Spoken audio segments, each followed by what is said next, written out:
AG top Bangla news চ্যানেলে আপনাদের স্বাগত। এই মুহূর্তের পর সব থেকে 10টি বাছাই করা বিরাট বড় খবর বিস্তারিত জানিয়ে দেব এই ভিডিওগুলিতে। প্রধানমন্ত্রী নরেন্দ্র মোদীর মতো ভীরু এবং নির্লজ্জ প্রধানমন্ত্রী এর আগে দেখিনি দেশবাসী। বিধায়ক সুদীপ রায় বর্মন কী বললেন? প্রধানমন্ত্রী নরেন্দ্র মোদীর মতো ভীরু এবং নির্লজ্জ প্রধানমন্ত্রী এর আগে কখনো দেখিনি দেশবাসী। শুক্রবার এমনটাই বলেছিলেন কংগ্রেস বিধায়ক সুদীপ রায় বর্মন। আমেরিকা ফেরত ভারতীয়দের হাতে হাত করা এবং পায়ে শিকড় বেঁধে দেশে পাঠানোর বিষয়ে প্রধানমন্ত্রী নরেন্দ্র মোদীর নিঃস্ব ভূমিকার প্রতিবাদে শুক্রবার রাজধানী আগরতলায় প্রদেশ কংগ্রেসের উদ্যোগে এক বিক্ষোভ মিছিল অনুষ্ঠিত হয়েছে। বিক্ষোভ মিছিল থেকে এই দিন প্রধানমন্ত্রী নরেন্দ্র মোদীর কুশপুত্তলিকা দাহ করা হয় এবং এই দিন কংগ্রেস বিধায়ক সুদীপ রায় বর্মন বলেছিলেন, বিশ্বের কলম্বিয়া এবং মেক্সিকোর মতো ছোট দেশগুলির পর্যন্ত ডোনাল্ড ট্রাম্পকে চোখে চোখ রেখে এক ধরনের কার্যকলাপ থেকে বিরত রেখেছেন, অথচ প্রধানমন্ত্রী নরেন্দ্র মোদীর জন্য ভারতীয়দের উপর এভাবে নির্যাতন করা হয়েছে। এবং তিনি আরও বলেছিলেন, প্রয়াত প্রধানমন্ত্রী মনমোহন সিং এর সরকারের সময় আমেরিকায় ভারতীয় এমবিসিদের অপমান করা হয়েছিল।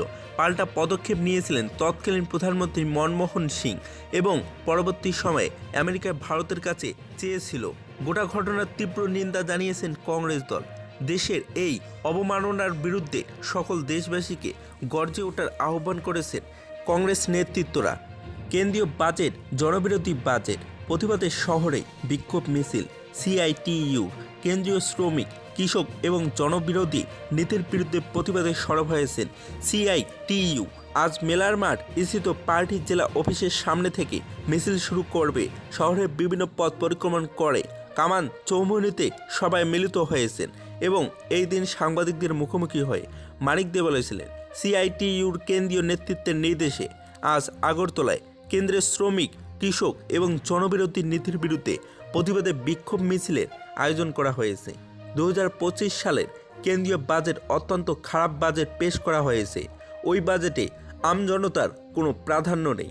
তার অভিযোগ, শিক্ষা, স্বাস্থ্য, শ্রম, গ্রামোন্নয়ন সহ একাধিক খাতে অর্থ কমিয়ে দেওয়া হয়েছে। বাজেটে অর্থ কায়দা করে বড়লোকদের স্বার্থে খরচ করার জন্য এবং বেকারদের কর্মসংস্থানের জন্য কোনো সুযোগ নেই। এর বিরুদ্ধে সরব হয়েছেন সিআইটিইউ এবং এই বাজেট জনবিরোধী বাজেট। এই বাজেটে পুঁজিপতিদের বড়লোক করার একচেটিয়া বাজেট। দিল্লি বিধানসভা নির্বাচনে বিজেপি ভালো ফলাফল করবে, মুখ্যমন্ত্রী প্রফেসর ডক্টর মানিক সাহা। দিল্লি বিধানসভা নির্বাচনে বিজেপি ভালো ফলাফল করবে বলে দৃঢ় প্রত্যয় ব্যক্ত করেছেন রাজ্যের মুখ্যমন্ত্রী ডক্টর মানিক সাহা। দিল্লি বিধানসভা নির্বাচনে এবার বিজেপি জয়ী হয়ে সরকার গঠন করবে। এবছর দলের ফলাফল ভালো হবে বলে দৃঢ় প্রত্যয় ব্যক্ত করেছেন এ রাজ্যের মুখ্যমন্ত্রী ডক্টর মানিক সাহা।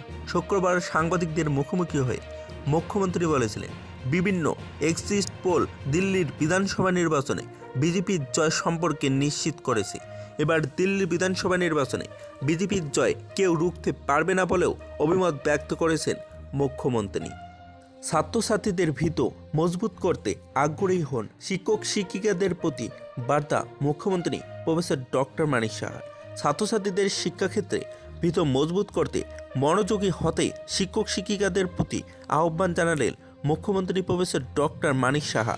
বৃহস্পতিবার আগরতলায় রবীন্দ্র শতবার্ষিকী ভবনে রাজ্যভিত্তিক টিচিং লার্নিং ম্যাটেরিয়াল এবং তথা টিএলএম প্রদর্শনী ও প্রতিযোগিতার উদ্বোধন করে এই আহ্বান জানালেন মুখ্যমন্ত্রী। একটি বহুতল ভবন নির্মাণের ক্ষেত্রে ভিত মজবুত না হলে উপরের দিকে ওঠা সম্ভব নয়। ঠিক তেমনি ছাত্রছাত্রীদের শিক্ষার ভিতকে মজবুত করতে প্রাথমিক স্তরে তাদেরকে উন্নত শিক্ষা প্রদান করতে হবে। তা না হলে আগামী দিনে ওই ছাত্রছাত্রীরা সমাজ, দেশ কিংবা নিজের জন্য কোনো কিছুই করে উঠতে পারবে না। বৃহস্পতিবার রাজধানী আগরতলায় রবীন্দ্র শতবার্ষিকী ভবনে রাজ্যস্তরীয় টিচিং লার্নিং ম্যাটেরিয়াল তথা টিএলএম প্রদর্শনী এবং প্রতিযোগিতার উদ্বোধন করে একথা বললেন মুখ্যমন্ত্রী প্রফেসর ডক্টর মানিক সাহা। মুখ্যমন্ত্রীর সাথে উপস্থিত ছিলেন শিক্ষা দপ্তরের বিশেষ সচিব রাভাল হেমেন্দ্র কুমার এবং এসসিইআরটি ত্রিপুরার অধিকর্তা এল ডারলং এবং বিদ্যালয় শিক্ষা দপ্তরের অধিকর্তা এনসি শর্মা সহ অন্যান্যরা। প্রতিযোগিতার উল্লেখযোগ্য নিপুণ ত্রিপুরা মিশনের উদ্যোগে 2023 সালে প্রথমবারের মতো রাজ্য TLM প্রদর্শনী তথা প্রতিযোগিতার আয়োজন করা হয়েছিল। 2023 সালের পর 2025 সালের দ্বিতীয়বারের মতো নিপুণ ত্রিপুরা মিশন এবং বুনিয়াদী শিক্ষা দপ্তরে যৌথ উদ্যোগে অনুষ্ঠিত হচ্ছে রাজ্য স্তরীয় টিচিং লার্নিং মেটেরিয়াল তথা TLM প্রদর্শনী এবং প্রতিযোগিতা। এই প্রদর্শনীতে রাজ্যের 8টি জেলা থেকে আগত 160টির অধিক TLM প্রদর্শনী হচ্ছে। নিপুণ ত্রিপুরা মিশনের অধীন প্রায় প্রতিটি বিদ্যালয়ের শিক্ষক শিক্ষিকারা প্রথমে মহকুমা স্তরে প্রদর্শনী এবং প্রতিযোগিতায় অংশগ্রহণ করলেন এবং সেখান থেকেই নির্বাচিত শিক্ষক শিক্ষিকারা তাদের TLM নিয়ে জেলা স্তরে আয়োজিত TLM প্রদর্শনী এবং প্রতিযোগিতায় অংশগ্রহণ করেন।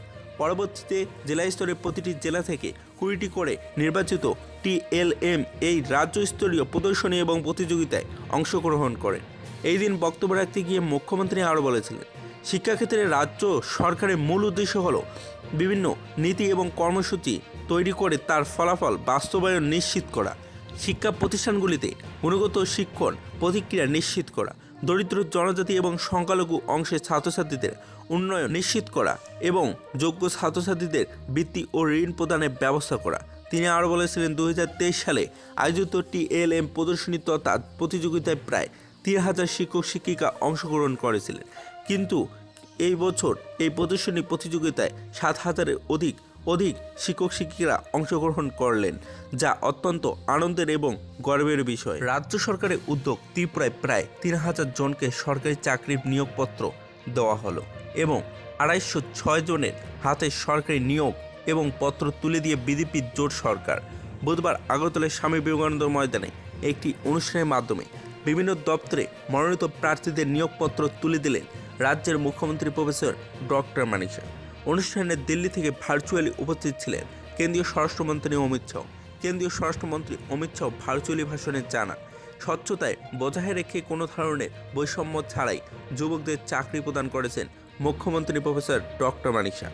তিনি আরও বলেছিলেন, কেন্দ্রীয় সরকার ও ত্রিপুরা সরকার রাজ্যের উন্নয়নের জন্য বিভিন্ন উদ্যোগ নিয়েছে। CPM সরকারের সময় চাকরি দেওয়ার অর্থ ছিল আগে CPM ক্যাডারে যোগদান করা এবং কিন্তু ত্রিপুরার মুখ্যমন্ত্রী ডক্টর মানিক শাহ আরও বৈষম্য ছাড়াই 2806 জনকে যুবককে চাকরি প্রদান করেছেন। তিনি স্বচ্ছতা বজায় রেখেছেন এবং কোনো সুপারিশ ছাড়াই কর্মসংস্থানের ব্যবস্থা করে এই তরুণদের জীবনে একটি নতুন অধ্যায় রচনা করেছেন। এই যুবক এখন প্রধানমন্ত্রী নরেন্দ্র মোদীর বিকশিত ত্রিপুরা বিকশিত ভারত অভিযানে অংশ নিতে চলেছেন। মুখ্যমন্ত্রী প্রফেসর ডক্টর মানিক শাহ বলেছিলেন, চাকরিতে নিয়োগের ক্ষেত্রে বর্তমান রাজ্য সরকার রাজনৈতিক রং বিচার না করে মেধা এবং যোগ্যতাকে বিশেষ অগ্রাধিকার দিয়েছেন। যোগ্য মেধাবীরা যাতে বঞ্চিত না হয় সেই দিকে নজর রেখেছেন। সরকারের চাকরির ক্ষেত্রে PRTC বাধ্যতামূলক করা হয়েছে এবং বুধবার রাজ্য সরকারের বিভিন্ন দপ্তরে GRBT কর্তৃক মাল্টিটাস্কিং স্টাফ এবং স্বাস্থ্য দপ্তরে ফার্মাসিস্ট ল্যাব টেকনিশিয়ান পদে বিভিন্ন প্রার্থীদের হাতেও নিয়োগপত্র তুলে দেওয়া হয়েছে। মুখ্যমন্ত্রী ডক্টর মানিক শাহ আরও বলেছিলেন, GRBTর তত্ত্বাবধানে এবং 37টি দপ্তরে 2437টি মাল্টিটাস্কিং স্টাফ গ্রুপ D পদে অফারে দেওয়া হয়েছে। স্বাস্থ্য দপ্তরে ফার্মাসিস্ট ল্যাব টেকনিশিয়ান পদে আরও 369 জনকে অফার বন্টন করা হয়েছে।